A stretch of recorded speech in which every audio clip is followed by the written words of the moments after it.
Good Iowa and the world. This is the Doc and Lefty program, broadcasting to you live from the north side of Des Moines, bringing you the perspectives you love from the sides you hate. Across the table with me, as always, is my PIC, the big man himself, Doc Petrosh. Doc, how is it going tonight? You know, it's going pretty okay. I got parts for my tractor, so I'm going to get that fixed tonight.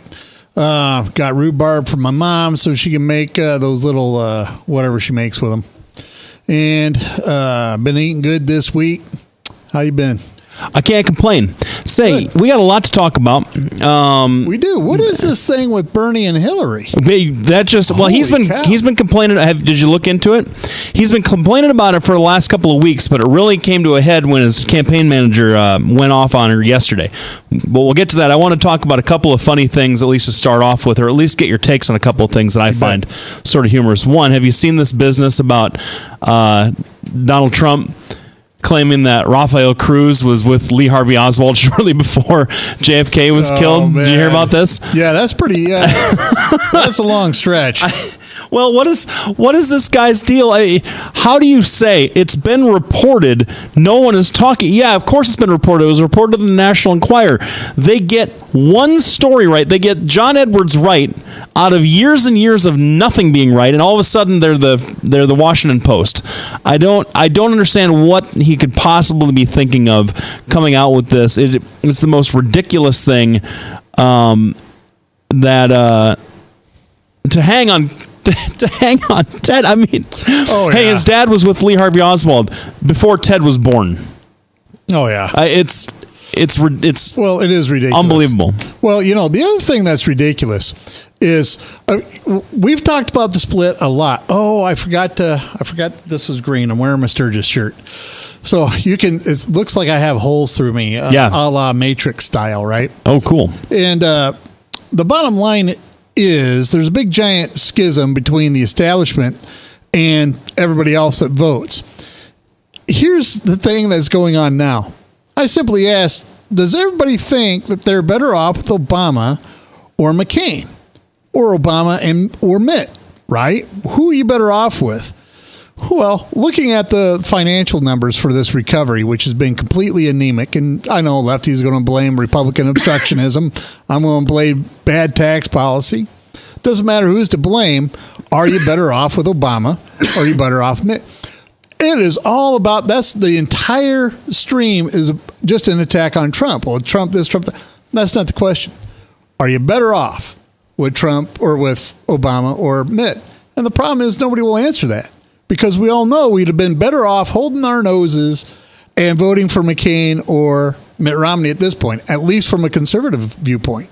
So that's the thing I'm going to say that's funny is nobody can stop talking about Trump, and yet nobody, and I mean nobody, is talking about Cruz anywhere for any reason. Well, so we had a. I mean, I assume that you're referring to the GDP numbers that came out recently, which were certainly not as good as they have been, but that's the whole point. They weren't as good as they have been. We've had private sector job growth to rival the 90s. The anemic recovery, it's taken a long time, but we'll just I'm going to that. No, we're not. We're not because we had too much talk. You're sitting there lying is what you're doing. No, you just are you kidding me?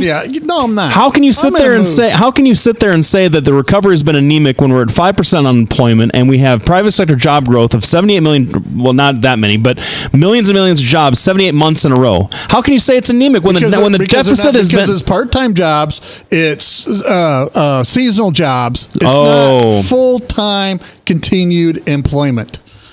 Because the government has the ability to make full-time continued employment. Well, according to Obama, he's saved a ton of jobs. He's created a ton of jobs. That's what he keeps saying.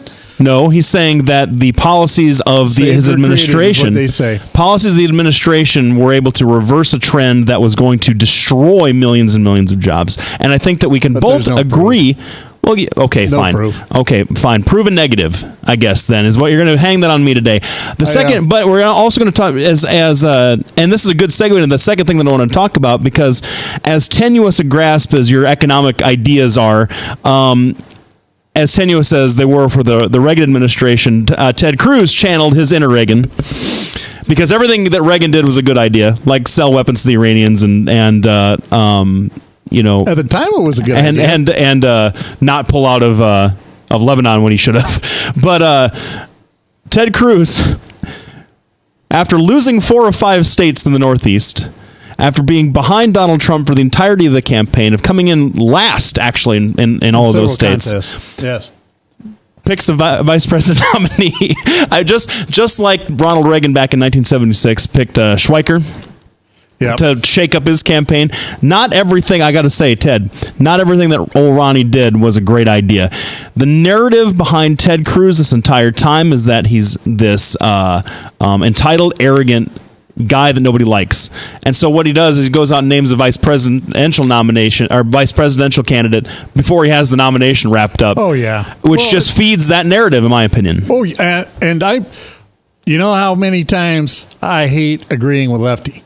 Lefty's got this one right. There's no point in naming a vice presidential candidate. It is nearly impossible for you to win. Nearly. They're hoping for a contested convention. And did you see the weirdo hand holding that they were doing? Yeah. Honest to goodness, can you find that where they're weirdo hold handing? So that video was weird. The gif of it. And then the other one I like is they're greeting people. Ted's doing his thing. Carly's doing his thing. She wipes out. I mean, she takes a header. And Cruz just keeps on going, completely oblivious. And you're like, oh, my goodness. Wait, he's not. And you can't help it. I mean, she is kind of behind him and out of his line of sight. It gets noisy. Well, he's only been with humans for the last few months. He doesn't. Well, and speaking of humans, here is something from Jennifer Wood Green. Republican, a noun meaning hope-sucking, soul-stealing, hypocritical squish. I don't think we're that bad. I don't think we're that bad. I don't know. I don't know about that. About that quote. Indiana's voting right now, by the way, before we get into what we're really going to talk about. Right here, they have Cruz is up by 9 points in Indiana for late deciders. In other words, people who haven't decided when they go. He's winning that particular vote of people who haven't decided. They've already called the race for Trump, though. Oh, I didn't see that. Yeah, that's what I was about to tell you. That with 19% with 19% reporting, Donald Trump is projected the winner, and he's got 53.6% of the vote so far. He only needed 45. He's on the Democratic side. Hillary and Bernie are in a virtual tie. Bernie is right now with if it comes back up here. I just had it. Come on, phone. Well, there we go. Sorry, go ahead. With 19% reporting in Indiana, Bernie Sanders has 50.1%. Hillary Clinton has 49.9%. It looks like right now there's a difference with 19%. So who knows, of about 240 votes. At least Google is reporting a 240 vote difference. No, that's not right. Yes, it is right. A 240 vote difference right now. Oh, boy. I mean, either side could stuff that ballot box. They're going to have 18 billion votes coming out of Indiana. It depends on what, Bernie has been saying this whole time that he's the traditional Democratic candidate. So I wonder if he's going to go Chicago on this. He could. Well, the other thing is the Clinton campaign at about 3:00 today said, well, we don't think that we're going to win Indiana, but we're going to continue to keep our hopes up. We're going to continue to work hard and the rest of it. Mm-hmm. And I thought to myself, you don't ever say that. You don't ever say you're not going to win. Anyway, speaking of not winning, I got to sit here for another 50 minutes with Lefty. There's no way I can win there, except for you guys. You guys make us winners. Without you, we couldn't do what we do. We want to thank all of our sponsors today. Bertrosh & Associates, Lubinas Law Firm. Halo Capital at Des Moines Interest Rates. Des Moines Anesthesia at 515-574-6442. They do pain management and anesthesia. They have offices here in Fort Dodge and in Des Moines. Thanks, everybody, for tuning in. We'll be back right after this break.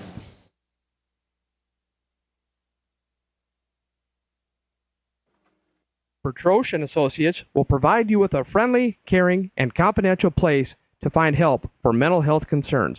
We are ready for your call.